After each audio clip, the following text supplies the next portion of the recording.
अस्सलाम वालेकुम नाजरीन, मेरा नाम अली हैदर है और आपका शुक्रगुजार हूं कि आपने मेरी ये वीडियो देखने के लिए वक्त निकाला। नाजरीन, इसराइल बहुत बड़ी मुश्किल में फंस गया। हुआ क्या था, देखिए इसराइल की एक आदत है, वो जासूसी किए बगैर नहीं रह सकता। ये वाहिद मुल्क है, यहूदी ख़ास तौर पे जो इसराइली यहूदी है, ये लोग सामने से वार नहीं करते। ये एक काम करते हैं, ये लोग जो है ये सिर्फ और सिर्फ जासूसी करते हैं, ये छुप के वार करते हैं।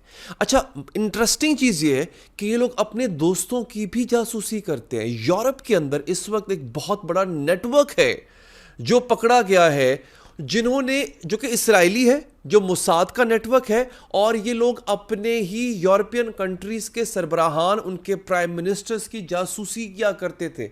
नाज़रीन, अभी जो ताज़ा जासूसी का एक नेटवर्क पकड़ा गया है वो है इटली की प्राइम मिनिस्टर का, और उन्होंने बाकायदा तौर पे उन 4 लोगों को सजा देने का फैसला किया है।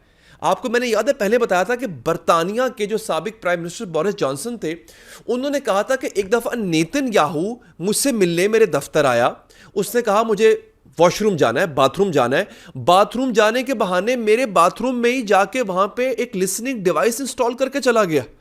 यानी आप अंदाजा करें, उन्हें वो जो सुनने के लिए, रिकॉर्ड करने के लिए कोई चीज़ बाथरूम में इंस्टॉल करके चला गया। नेतन्याहू प्राइम मिनिस्टर, इनका हर आदमी जासूसी करता है। ये लोग इतने डरपोक लोग हैं नाजरीन। तो एक तो मेरे पास आज ये खबर है कि इटली की जो प्राइम मिनिस्टर है उन्होंने पकड़ा है एक जासूसी का बहुत बड़ा नेटवर्क। नाजरीन, इस पे मैं आपको डिटेल बताऊंगा इंशाअल्लाह।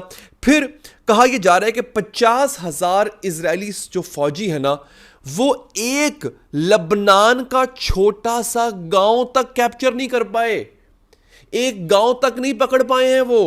ये सूरत हाल इस वक्त नाज़रीन हुई है। हुआ ये है कि आफ्टर, यहां पे है यदुइथ अहरोनोत, ये एक रिपोर्टर है इसराइल का, वो रिपोर्ट कर रहा है कि 1 महीना गुजर जाने के बावजूद ग्राउंड ऑपरेशंस के 5 इजरायली मिलिट्री डिविजन्स, इसराइल की 5 मिलिट्री डिविजन्स हैं जो कि लगी हुई हैं, and a reserve brigade over 50,000 soldiers, triple the number deployed in 2006 war, have failed, बुरी तरह नाकाम हुए हैं, to establish a foothold in southern Lebanon. एक कदम तक नहीं जमा पाए, एक गांव तक नहीं कैप्चर कर पाए लेबनान का। यह सूरत हाल है। और मेरे पास यहां पे इसकी एक और खबर भी है। कर्नल जैक नीरिया, यह फॉर्मर एडवाइजर है इजरायली प्राइम मिनिस्टर का, उसने यह बताया है कि Hezbollah fighters are deliberately allowing Israeli forces to advance. Hezbollah के जो जंगजू है ना, वो जानबूझकर इजरायली फौज को अंदर आने देते हैं पहले, फिर पीछे से हमला करते हैं, और ऐसा हमला करते हैं कि हर हमले में 8-10 इजरायली फौजी उसमें मारे जाते हैं, जो कि एक बहुत बड़ा नंबर है नाजरीन। अच्छा, यहां तक कि इजराइल के जो एलीट यूनिट्स हैं ना, गोलानी और उनके जो कमांडोज हैं, वो तक नाकाम हो चुके हैं। ये इतना बड़ा लॉस है। और कहा जा रहा है कि 1940 की जो जंग है उसमें जो इसराइल का नुकसान हुआ था, उससे कहीं ज़्यादा नुकसान अब की बार इसराइल को भुगतना पड़ रहा है। अच्छा, अब मैं आपको दीगर खबरें बताता हूं दोस्तों। इसराइल की फौज मिस्र में घुस गई है, ये बहुत बड़ी खबर है, ये कुछ छोटी चीज़ नहीं है। और मिस्र के बारे में मैंने हमेशा ये बात की है, 2 ममालिक ऐसे नाजरीन, एक उर्दन और एक मिस्र। मिस्र ज़्यादा क्यों? मिस्र के पास अरब ममालिक में सबसे बेहतरीन फौज है, और उतना ही निखट्टू, उतना ही डरपोक, उतना ही जुल्म का साथ देना वाला मुल्क है मिस्र। मिस्र के अंदर इसराइल की जो नेवी है, जो स्विस कैनाल है, जो कि बेसिकली मिस्र की मलकियत है, उसमें इसराइली नेवी घुस चुकी हुई है। और इसकी जो डिटेल है मैं आपको दूंगा, आप लोग हैरान रह जाएंगे क्यों घुसी है दोस्तों। अच्छा, अब अगली बात, रूस के वज़ीर ख़ारजा ने कहा है, और यह बहुत ख़तरनाक बयान है, कि अमेरिका और रूस अनकरीब जंग करने वाले हैं। इस ऐलान ने मुझे परेशान कर दिया नाजरीन, कि यार ये क्या होने जा रहा है। अमेरिका और रूस जो है वो अनकरीब जंग करने जा रहे हैं, ये बहुत बड़ी खबर है। ये आई थिंक दुनिया की ये अब तक की सबसे बड़ी जंग होगी। 2 सुपर पावर, न्यूक्लियर पावर्स की जंग होगी जो बरह रास्त लड़ेंगे। और मुझे लगता यह है कि यूक्रेन के मामले पे रूस का सब्र का पैमाना अब लबरेज हो रहा है।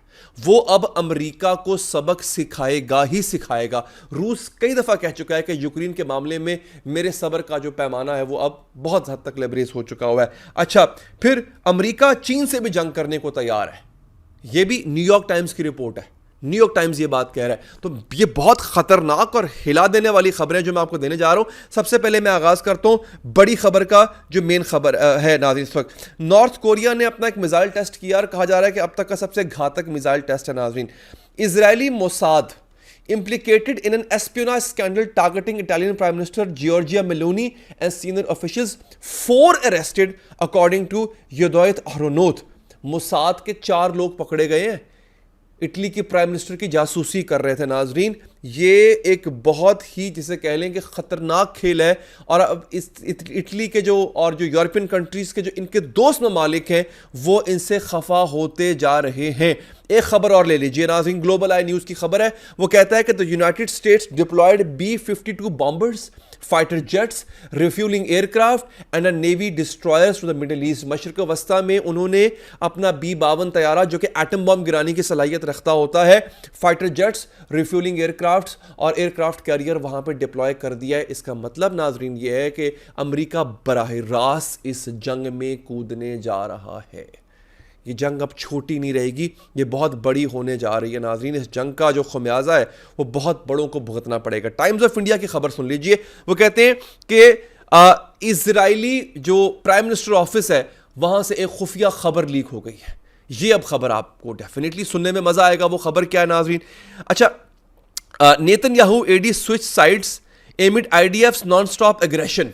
सुनिएगा जरा, टाइम्स ऑफ इंडिया की खबर है। Israeli PMO hit by shocking leak amid ongoing conflict with the pro Iran groups. आगे सुनिएगा, ये टाइम्स ऑफ इंडिया की खबर है, मैं इसका तर्जमा भी करूंगा। Classified information discussed during Israeli PMO's meetings have been leaked. अरे बाबा, ये हुई ना बात, बहुत बहुत बड़ी बात है ये। अब सुनिएगा, the information has come to light after an Israeli court जज पार्शली लिफ्टेड अ बैन। एक बैन था जो कि उठाया गया। दोस्तों, जो मीटिंग्स नेतन्याहू ने की थी सिक्योरिटी ऑफिशियल से, वो सारी की सारी लीक हुई हैं और कोई अंदर का आदमी है जिसने ईरान को वो चीजें प्रोवाइड की हैं। यानी ईरान इस वक्त इजरायली कैबिनेट में घुस चुका है। The leak reportedly harmed Israel's achievement of war goals in the Gaza strip. और ये सारी की सारी ईरान को और ईरान ने हमास को दी है और इसका नुकसान उठाना पड़ा है काफी हद तक। फिर several suspects were arrested on Friday in relation to a leak of classified documents from the Israeli Prime Minister office. The Rison Lezion magistrate lifted the ban. दोस्तों, ये बहुत बड़ी खबर है कि इसराइल को इतना बड़ा नुकसान आज तक नहीं पहुंचा। मोसाद बहुत बड़ी इंटेलिजेंस एजेंसी है, लेकिन जिस तरह ईरान घुस गया है ना इस वक्त, और आपको याद होगा अगर आप मेरे वीलॉग्स फॉलो करते हो, मैंने पहले बताया था आपको कि अभी पिछले हफ्ते एक कपल पकड़ा गया जो इसराइल में रहते हुए ईरान के लिए जासूसी कर रहा था। इससे पहले भी 4-5 लोग जो है मंजर आम पे आए। ईरान का नेटवर्क, जासूसी का नेटवर्क इसराइल के अंदर बहुत मजबूत हो चुका हुआ है। नाजरीन, अगर आप देखें कि प्राइम मिनिस्टर का ऑफिस तक महफूज नहीं रहा इसराइली प्राइम मिनिस्टर का, तो ईरान का जो अब का हमला होगा नाज़रीन, वो बहुत बहुत दिल दहला देने वाला और बड़ा हमला होगा दोस्तों। तो ये आज की बड़ी खबरें थी जिनमें बड़ी खबर जासूसी के हवाले से थी। अपना बहुत ख्याल रखिए। अल्लाह ने के बान।